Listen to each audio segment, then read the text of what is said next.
We're here today, of course, to discuss the abdication of Reza Shah and Britain's role in this. Reza Shah was one of a number of 20th century nationalist leaders and strongmen whose purpose was to modernize their countries and to end foreign domination and interference in their countries. A middle-ranking military officer, he seized power in 1921, and for the next 20 years, as commander of the army, prime minister, and eventually as king, he dominated and transformed Iran.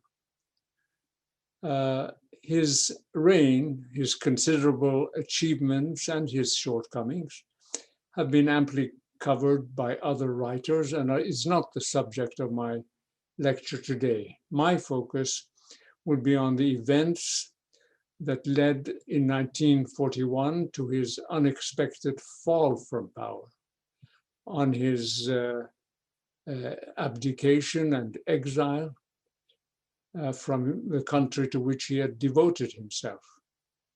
I will also briefly touch on a curious episode in which the British considered doing away with the Pahlavi dynasty altogether and replacing it.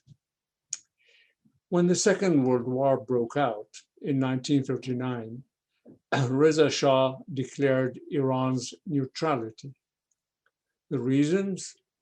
He wanted to protect Iran against the ravages of the war. Iran had good trade relations with the countries on both sides of the conflict. He wanted to protect his ambitious economic projects from interruption. The Soviet Union provided the overland route through which goods passed between Iran and Europe. Britain was critical to the operations of the Iranian oil industry, which was the most important source of foreign exchange revenue. Germany supplied almost all of the machinery for Iran's industries and was the principal purchaser of Iranian raw materials.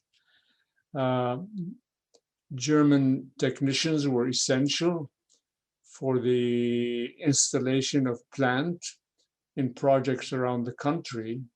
And even when the war broke out, German machinery for many of these plants was still sitting in German ports or in Trieste, awaiting onward shipment to Iran on nuclear vessels. On neutral vessels. On the whole, Iranian neutrality suited both the powers on both sides of the conflict.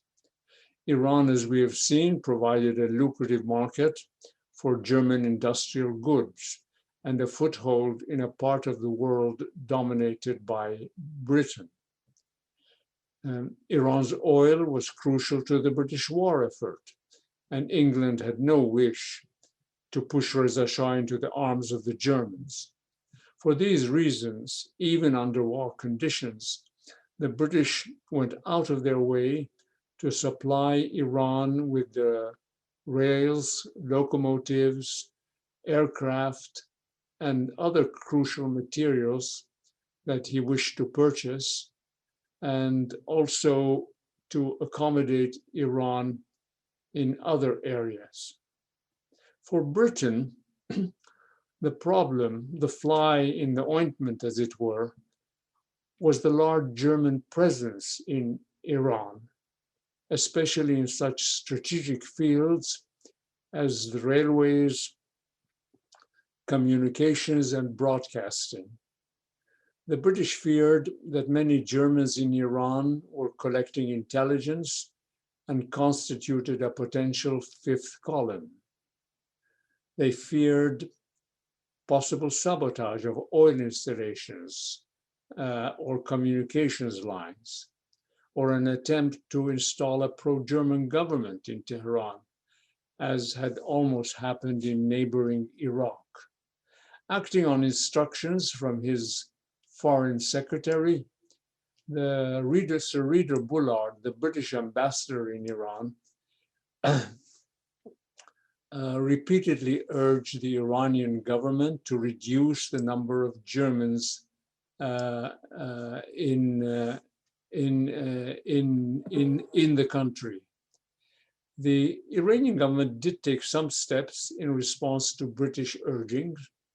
They recalled to Tehran all Germans from the south to ease British concerns about possible sabotage of the oil fields. They sent a number of Germans home and kept close watch on the rest of the German community in Iran. They ensured that press reports were neutral and did not favor either side in the conflict. Yet these measures proved insufficient to allay British concerns. The British well understood why Reza Shah was reluctant to send more Germans home. The Iranians, some of the reasons we've already touched on. In addition, the Iranians believed the Germans would regard the large-scale expulsion of their nationals as a violation of Iranian neutrality and would react against Iran. Bullard, the ambassador, on one occasion reported home that he had argued for a full hour with the Iranian prime minister, but he reported about reducing the German presence. But he reported, I was unable to shake the prime minister. Operation Barbarossa, the German invasion of Russia in July 1941, dramatically altered Britain's calculus on Iran. British officials feared that German troops would break through Russian lines, and that once German forces swept through the Caucasus, Britain's position in Iran and her access to Iranian oil would be severely threatened.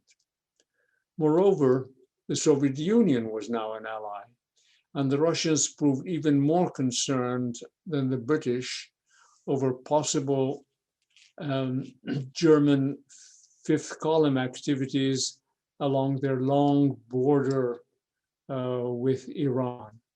Within days of Operation Barbarossa, Britain and the Soviet Union presented parallel and very stiff notes to the Iranian government calling for the severe reduction of Germans in the country. However, by late August, Iran had failed adequately to satisfy Anglo-Soviet demands regarding the Germans. And despite the Anglo-Soviet focus on the German presence, far more important to the Allies, in my estimation, although they did not reveal this to the Iranians, was that access to Iran's overland routes to supply a hard-pressed Russia with war material and other goods became crucial to the war effort. The Allies recognized that use of this overland route through Iran was incompatible with Iranian neutrality. Thus, the die was cast. Russian and British forces crossed into Iran early on the morning of August 25, 1941, the Russians from the north and the British from the south and east, and rapidly occupied large parts of the country. Having occupied Iran, Britain and the Soviet Union needed control of communication routes and Iranian cooperation in facilitating the transport of goods through Iran from Iranian ports in the south to the Soviet Union. The Foreign Office at this stage displayed no wish or intention to unseat Reza Shah. On the contrary, when Bullard urged the Foreign Office to dissociate itself from Reza Shah, even to consider unseating him. The Foreign Secretary, Anthony Eden, replied, "I think our interests will best be served by continuing to deal with the Shah, at any rate for the present." This was also Prime Minister Churchill's view. I found in the British archives a personal note from Churchill to Eden after he had met with his foreign secretary shortly following the occupation of Iran. Churchill wrote, quote, "I was glad to gather from you last night that no attack on the person of the Shah is contemplated at present." Yet only 2 weeks later, Eden was seeking ways to bring about Reza Shah's fall from power. And we need now to consider the post-invasion events that led to the British decision to force Reza Shah from the throne. The role of the British ambassador in Tehran, Bullard's role, was crucial here, and I will take a minute to show why. When Bullard first presented his credentials to the Shah in January 1940, he wrote to the Foreign Office that he regarded it as one of his most urgent duties to convince the Iranian government that despite the war, Britain was doing its best to meet Iran's requirements in scarce materials. And in the year that followed, Bullard worked hard to accommodate the Shah in these and other crucial areas. However, by the end of his first year in Iran, Bullard's view of Reza Shah and Britain's relationship with the Iranian monarch had begun to alter. As he ages, he becomes more greedy, more arrogant and remote, and more unpopular, he wrote of the Shah early in 1941. Bullard called attention to the burden of indirect taxation on the poor, the scarcity of bread, the high cost of basic foods, and Reza Shah's propensity to amass property by pressuring owners to sell at what Bullard called ridiculously low prices. Above all, Bullard's view of Britain's relationship with Reza Shah was shaped by his growing belief that Iranians tended to see Reza Shah as a creature of the British, and that this close association in the Iranian mind between England and an unpopular monarch was highly detrimental to British interests. On this particular point, Bullard was much influenced by the views of his press attaché, Anne Lambton. Lambton spoke Persian fluently. She had traveled extensively in the country and had talked to Iranians of different classes. Her views, therefore, bore some weight. In a memorandum she wrote in the spring of 1941, that is, before the Allied invasion of Iran, Lambton concluded that the vast majority of Iranians so hated Reza Shah that they would welcome German intervention in Iran, and that to them, quote, "even the spread of war to Iran seems preferable to the continuation of the present regime." In his cover letter to the Foreign Office, dispatching Lambton's memorandum, Bullard endorsed Lambton's views and added, and I quote, "Public opinion in Iran is almost solidly against the Shah and almost as solidly persuaded that the Shah would not be on the throne were it not for the British." In his subsequent cables to the Foreign Office, Bullard continued to stress the damage identification with the Shah was doing to British standing in Iran. he urged his government to distance itself from the Shah.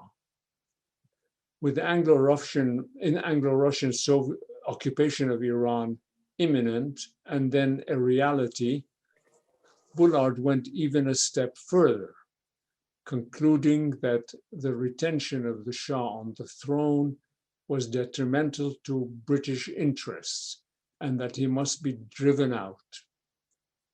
Bullard's views on Reza Shah's unpopularity registered with the Foreign Office, but his insistence that Reza Shah must go did not, at least not initially. In the third week of the occupation, however, three factors: Bullard's reporting, developments on the ground, and the exigencies of the war led to a change. Eden and the British government itself concluded that Reza Shah must go. Let us now consider how these three factors played out themselves. First, Bullard continued in cable after cable to the Foreign Office to hammer on the unpopularity of the Shah and the resulting unpopularity of the British because, he said, people believed that the Shah remained in power due to British support. Bullard wrote, I quote, "We really must show some sympathy with popular opinion in Persia, or the weight of hostility to us will clog all our efforts." Eden initially remained unconvinced. The British government, he cabled Bullard back, appreciated the risk of alienating Iranian goodwill by cooperating with the Shah and appearing to support his rule, but Eden added, I quote, "It is not clear that the time had come for concrete action, nor that it would be wise for His Majesty's government openly to turn against the Shah." Eventually, Eden agreed to act on one of Bullard's proposals. As a means of winning popular support for Britain in Iran, he first authorized the BBC's Persian language broadcasts from London and Delhi to promote the idea of constitutional government in Iran. And then, after some hesitation, he authorized the BBC to broadcast direct and escalating criticism of Reza Shah for the forcible acquisition of land, for suppressing the press and manipulating elections, for government oppression and the prevailing poverty, for personal enrichment at public expense, and much more. 3 days of intensive broadcasts followed. The materials for these broadcasts were prepared by the press attaché in Iran, Anne Lambton. The effect, according to one scholar, was devastating in its consequence. Lambton herself, not someone given to hyperbole, observed some time after the event, "Never, I suppose, has the BBC had such a success, for it was almost entirely due to the Persian broadcasts from London that it," meaning the abdication, "happened." Second, Bullard and the Foreign Office increasingly felt that the good intentions of the Iranian Prime Minister, Ali Foroughi, notwithstanding, Reza Shah was resisting and would continue to obstruct cooperation with the Allies.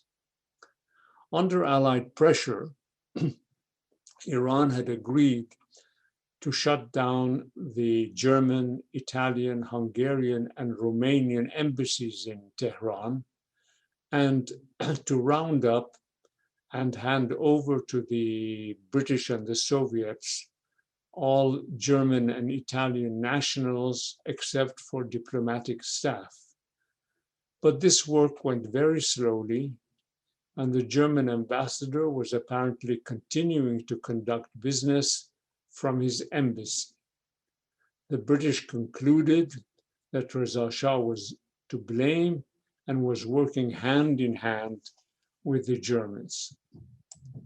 The impression that Reza Shah would stand in the way of Allied aims was reinforced by a September 10 editorial in Etala'at, the country's most important newspaper and widely regarded as the organ of the state. The editorial regretted the violation of Iranian neutrality and the Allied occupation of Iran. It also regretted the shutting down, or the necessity of shutting down, the German embassy and that of its allies. The editorial went on to say that Iran would nevertheless maintain its own legations in these countries and continue diplomatic relations with them. Bullard was convinced that the editorial was inspired by the royal court, and it did serious damage to Reza Shah's standing with both the Soviets and the British. Third, there was the sheer scope and rapidly escalating Allied requirements from the Iranian government, which resulted in a significant rethinking of British policy on Iran and towards Reza Shah.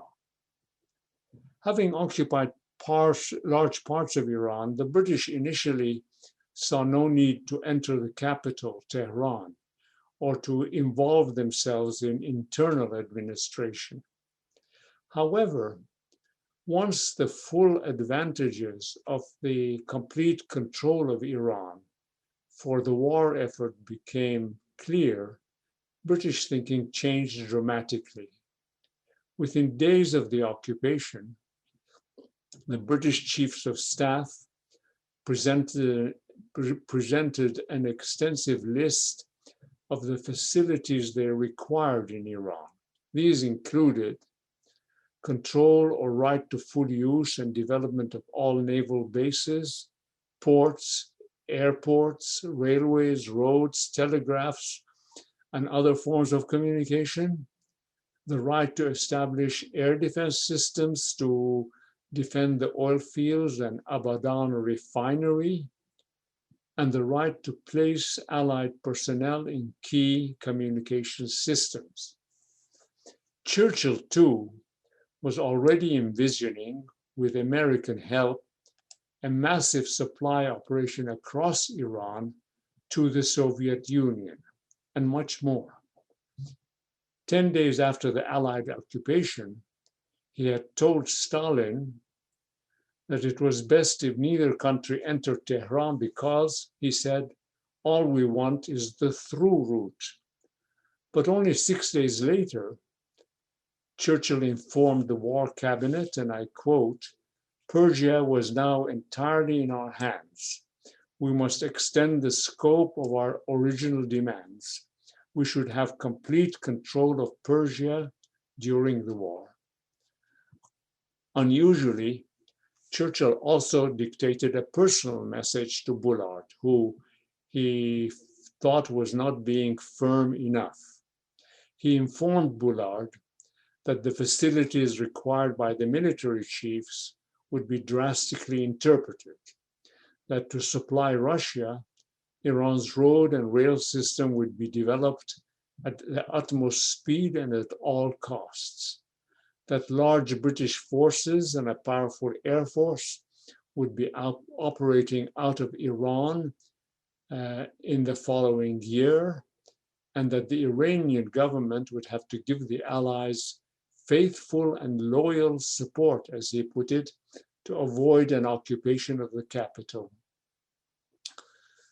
Churchill added, and I will quote, "At the present time, we have not turned against the Shah, but unless good results are forthcoming, His misgovernment of his people would be brought into the account.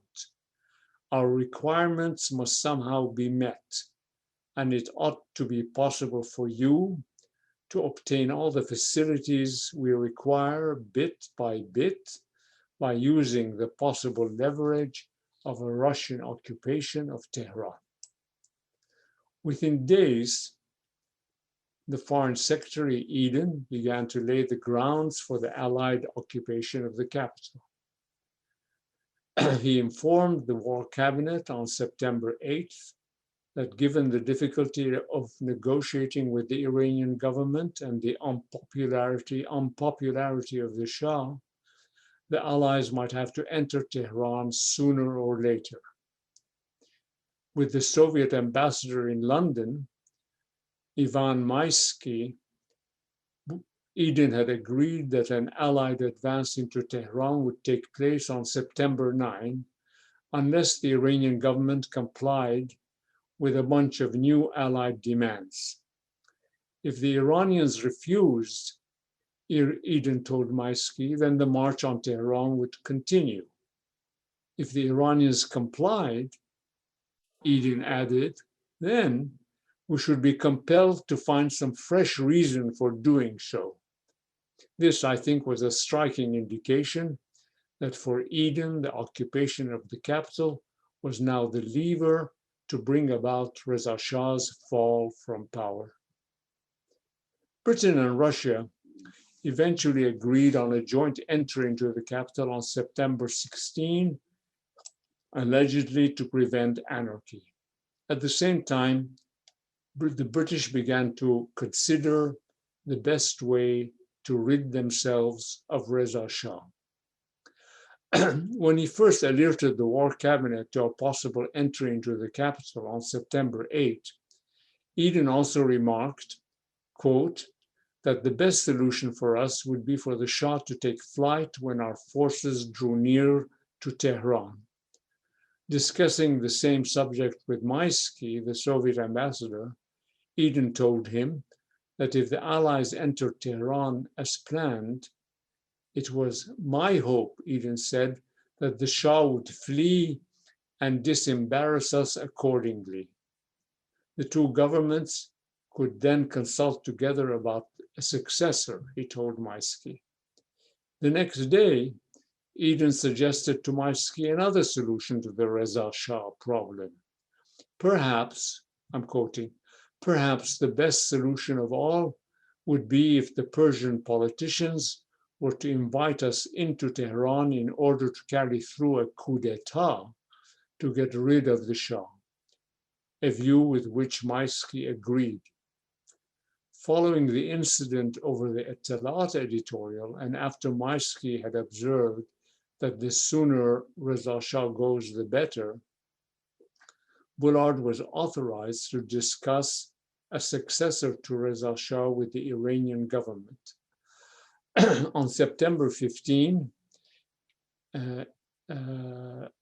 Eden informed the War Cabinet that Russian and British forces would enter the capital the next day, and he added that if the Shah remained in the capital, quote, he would be under our control, and if he tried to leave Tehran to set up an independent government elsewhere in Iran, the Shah should be seized and held.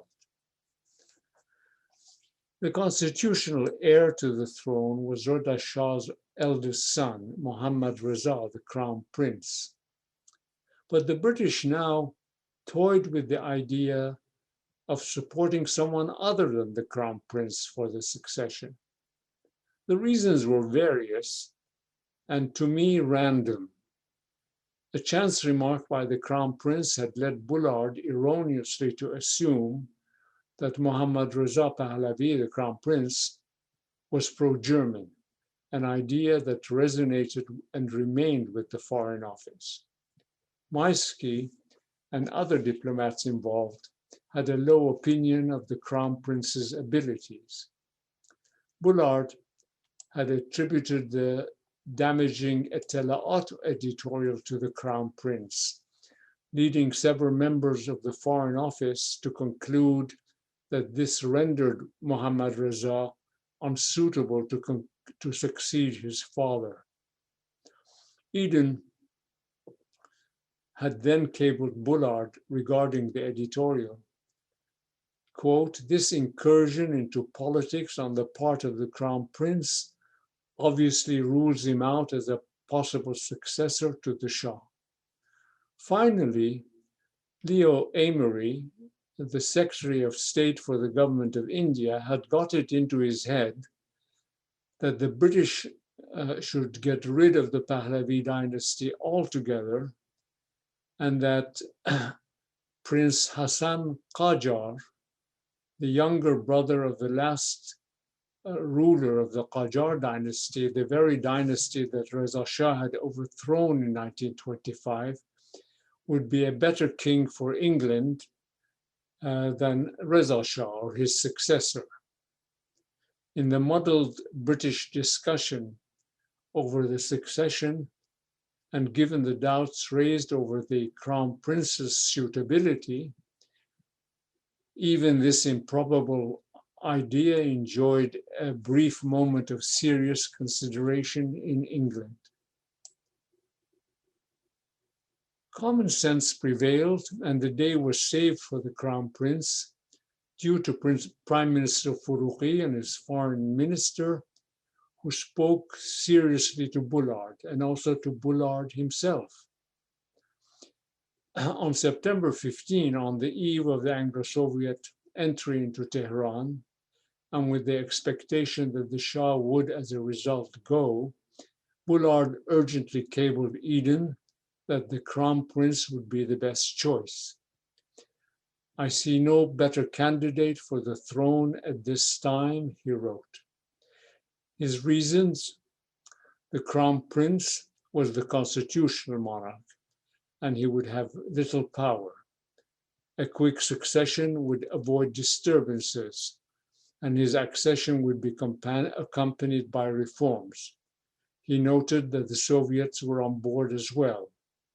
Eden agreed 2 days later that the Crown Prince was acceptable, but only on trial and on condition of good behavior, and provided, as Bullard had suggested, that there would be extensive reforms, property illegally acquired by Reza Shah would be restored to the nation, and that Reza Shah would leave the country and take all his other sons with him. Reza Shah first considered abdicating on August 26, the morning after the Anglo-Soviet invasion. He told his cabinet that he was personally the object of Anglo-Soviet hostility, and he didn't want to be the cause of further misfortune for his country. His cabinet on this occasion dissuaded him, and perhaps he wished to be dissuaded. A month later, however, the situation had completely changed. The full extent of Allied control of Iran and what they would demand of the government became clear. Reza Shah was perhaps too proud to remain king in an occupied country. Most important, he must have sensed from his prime minister and from the BBC broadcasts that the Allies wanted him out, and that even his son's succession was at risk if he remained. On the morning of September 16, hearing of the Russian advance on Tehran, he summoned his prime minister, asked him to draw up the deed of abdication, and signed it. He left immediately for Isfahan, where he also signed all his vast properties to the state. He was no longer a free man. He was now in the hands of the British, who took charge of him. They would take him into exile and decide the place and conditions, first in Mauritius and then in Johannesburg. And they would hold him until his death 3 years later. In his memoir, The Camels Must Go, Sir Reader Bullard wrote that Reza Shah on his own elected to leave. I'm quoting, "The common story that Reza Shah was deposed by the Allies seems to be baseless," he wrote. But the weight of evidence and Bullard's own cables suggest otherwise. True, Reza Shah, given the situation, had decided in the end to abdicate, and sentiment in the country had turned against him. In his desire to maintain Iran's neutrality and Iran's links with Germany, Reza Shah perhaps failed to grasp the gravity of his situation once the Allies occupied Iran. But it was Bullard who for many months had made the case that association with Reza Shah was damaging to Britain's vital interests. Bullard, too, in language direct and indirect, repeatedly impressed on his government the desirability of getting rid of Reza Shah.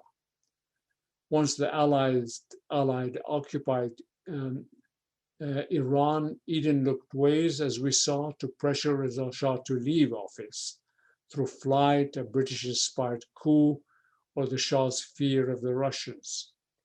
The government-directed BBC broadcasts were deliberately designed to bring pressure on the Shah and to stoke popular feelings against him. Bullard, in one of his dispatches, in fact, acknowledged the key role Britain played with local assistance in causing Reza Shah to abdicate. "We drove the Shah out," he said, "but change was effected very capably by the cabinet." Bullard's recommendations that the Shah should cede all his wealth and also leave the country and take all his sons with him were also realized. British officials knew with near certainty that Reza Shah would abdicate if Allied troops entered the capital. On September 16, the Allies did so, and Reza Shah, as foreseen, gave up his throne. Thank you very much. Thank you so much, Professor. We have several questions coming in for you from viewers, so I'll get right into it. One viewer writes, "Turkey was also a convenient supply route for Russia with pro-German sentiments. Why is it spared a similar treatment by the Allies?" Well, I think, as I said, for the Allies, the use of the overland route through Iran to supply Russia became crucial once Hitler invaded Russia and Russia became an ally in the war. And the sea routes, the northern sea routes to Russia, were dangerous because of U-boats and anyway unnavigable because of frost in the winter. So Iran really became crucial. I think despite their emphasis on the German presence in Iran, which was a consideration, the Allies needed Iran, and Iran's neutrality stood in the way. Thank you.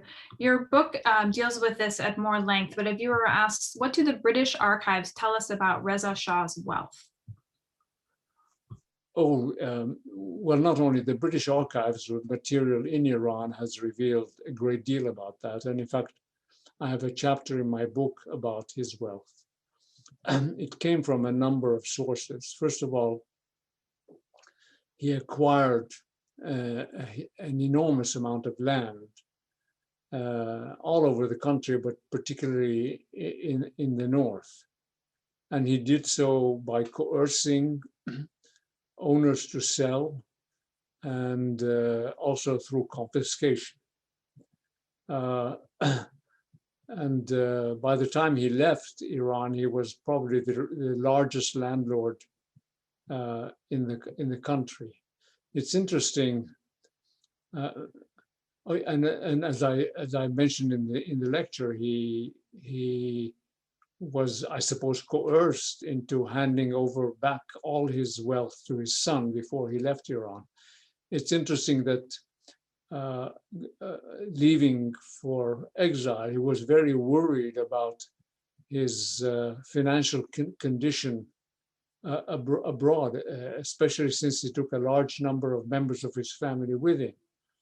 And he kept worrying his son to supply him with money during his exile. Thank you. Viewers are thanking you for a fascinating presentation. One viewer says, how do you think this history contributed to Mohammad Reza Shah's insecurity and uncertainty in the face of the unrest of 1978 and 1979? Well, I certainly think it was a factor. After all, Mohammad Reza Shah came to the throne at the age of 21, I think, with very little experience, following a very powerful, very decisive monarch, his father, and under Allied occupation.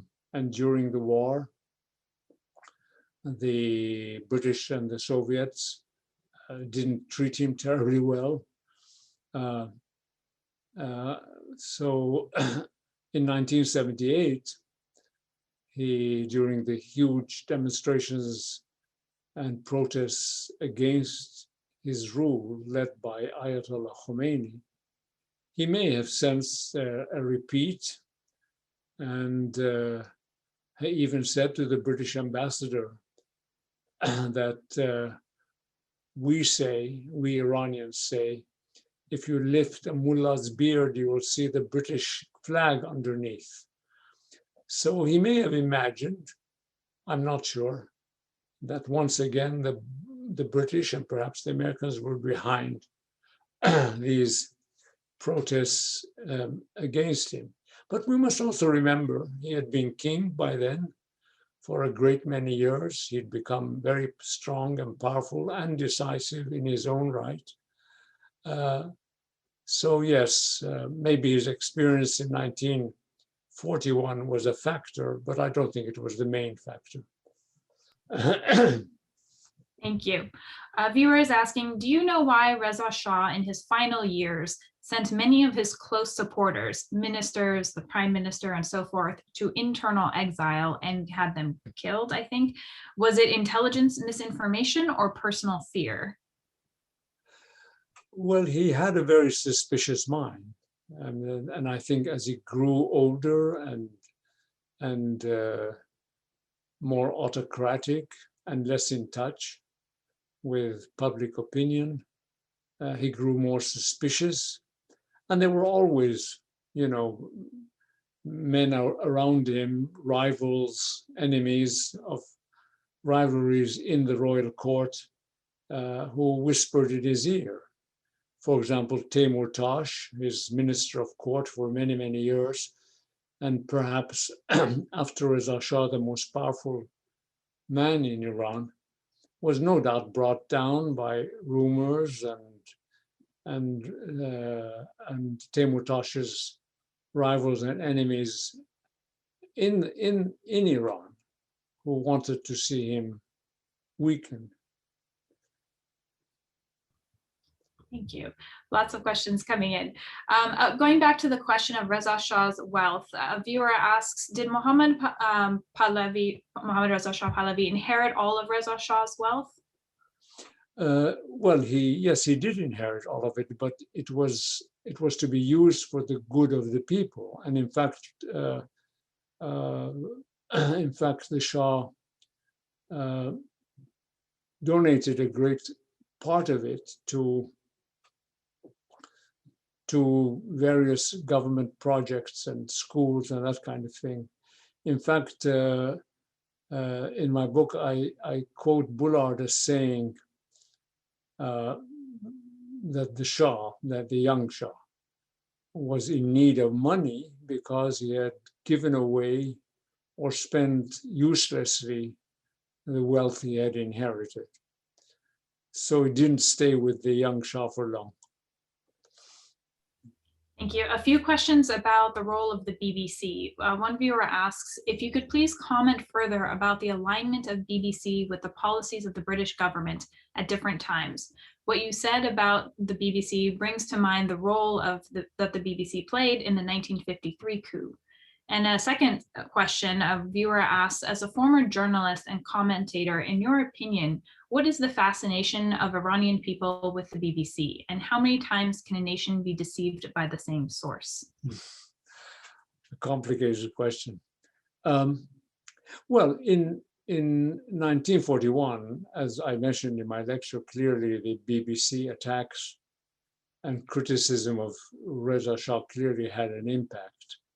But this was a decision taken by the British government. In other words, in 1941, the BBC broadcasts against Reza Shah reflected British government policy.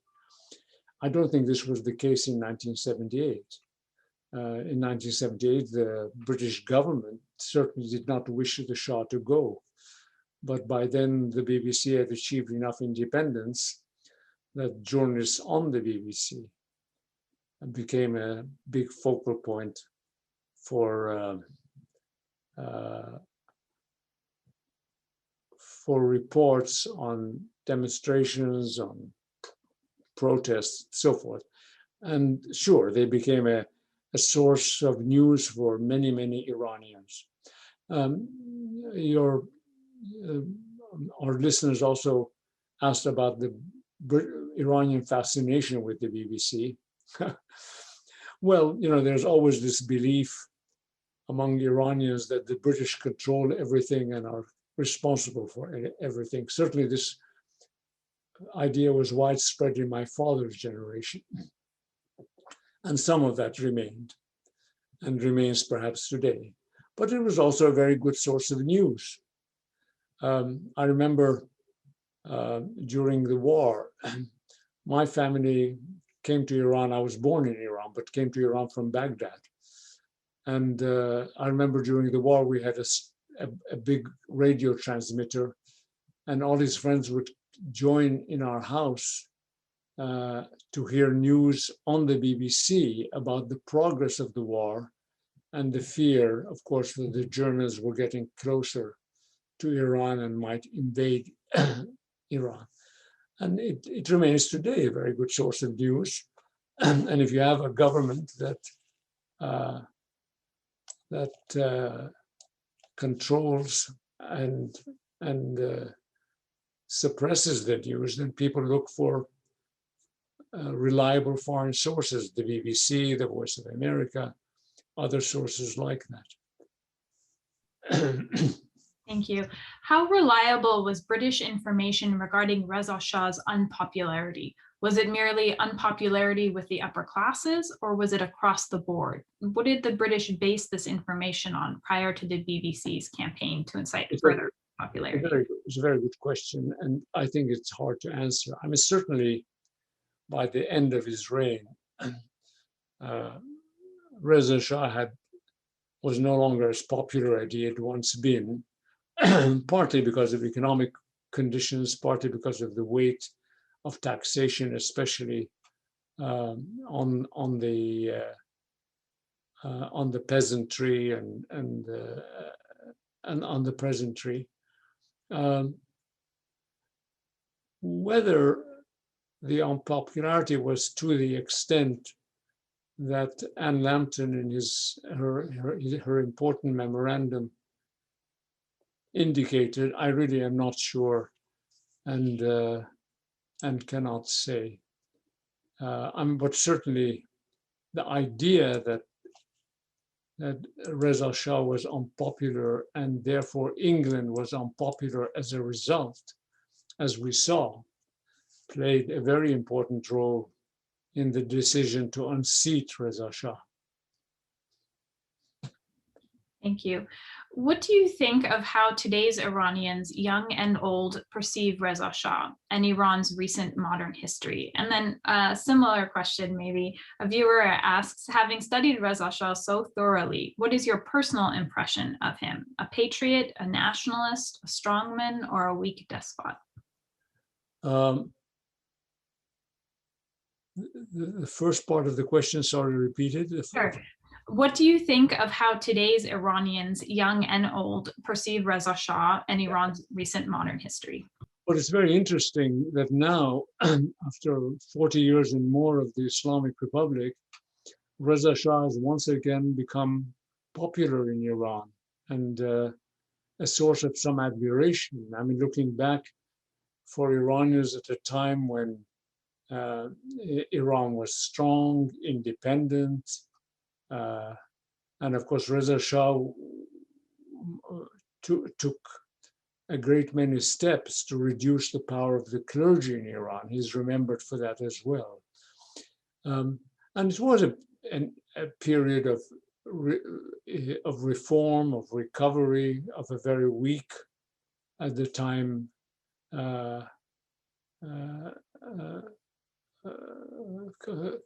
country. So yes, I mean, in recent protest demonstrations in Iran, people shouted, Reza Shah, may God rest his soul in peace. So yes, once again, to the horror of the mullahs, that the Pahlavi dynasty, who they unseated and tried to denigrate, has become popular once again. Thank you. Two similar questions. One viewer writes, was Muhammad Ali Foroughi on Reza Shah's side, or was he welcoming to the abdication of the Shah? And another viewer writes, thank you very much for your excellent presentation. I would appreciate it if you could explain the crucial role that apparently Foroughi played in securing Mohammad Reza Shah's accession to the throne. On Foroughi, he was certainly a faithful public servant, and he served not only Reza Shah, but his son well. It is quite possible that, as Bullard reported, by 1941, Foroughi and other ministers had begun to feel that Reza Shah was a problem because he had become such an autocrat and so impossible to please. But it seems to me the evidence is that Foroughi and his foreign secretary, his foreign minister, really saved the crown for the Pahlavis. When Bullard reported to Eden that he thought allowing the crown prince to succeed Reza Shah was the best solution, he was reflecting opinion he had heard and urgings from Foroughi and his foreign minister. Thank you. A question about Reza Shah in exile. How was he treated by the British? And can you touch on the circumstances that led him to be transferred to Mauritius? Why Mauritius? Why did he stay there for a short period only? And did he have a rather isolated, lonely life there, or was he surrounded by members of his family? Well, when Reza Shah abdicated, he believed he had the understanding that he could choose his own place of exile.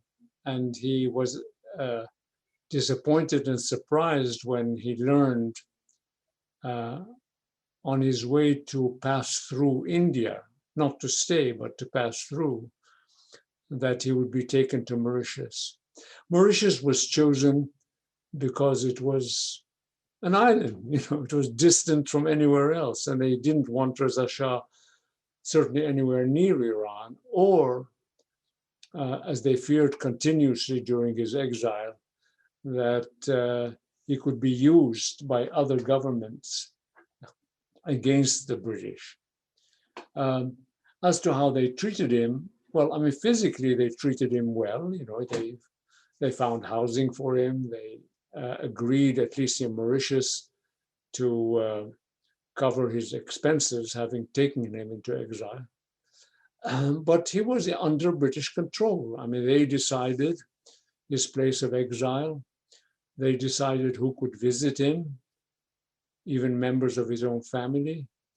They censored his mail. And this remained the case both in Mauritius and Johannesburg. But Reza Shah hated Mauritius. It was an island. It was in the middle of nowhere. He didn't like the sea air, as he said again and again. He was a mountain man and longed for the mountain air of his native country. So after a period in Mauritius, the British finally agreed to allow him to transfer to Johannesburg. And the South Africans agreed to allow him to stay. Thank you. What role, if any, did religious leaders in Iran play in Reza Shah's departure? I think very little. Really, they had nothing to do with Reza Shah's departure. And can you comment on the alleged popularity of Germany and Hitler among Iranians at the time within different areas of society, the masses, the intellectuals, or even Reza Shah himself? Well, I think to talk about Reza Shah first, after his abdication, it became common to assert that he was pro-German and even an admirer of the Nazis. I don't think there's any evidence to bear that out. On the contrary, even Bullard reported to the Foreign Office that he believed that, Reza Shah was avoiding siding with either side among the belligerents, but if his true preferences were to be known, he'd be on the British side. But of course, Germany was admired in Iran at the time as a successful industrial power, as the source of advanced industry and machinery and the like. And Germany had become Iran's largest trading partner before Reza Shah's abdication. Thank you. We have so many more questions and comments that we don't have time to get to. Thank you for a fascinating conversation. A reminder that Professor Bakhash's book, The Fall of Reza Shah, is available through Bloomsbury. There's a link in our chat. Thank you, Professor. We hope you stay safe and well, and hopefully we'll see you at Stanford in the near future. Thank you, and thank you to all our audience. Bye-bye. Bye.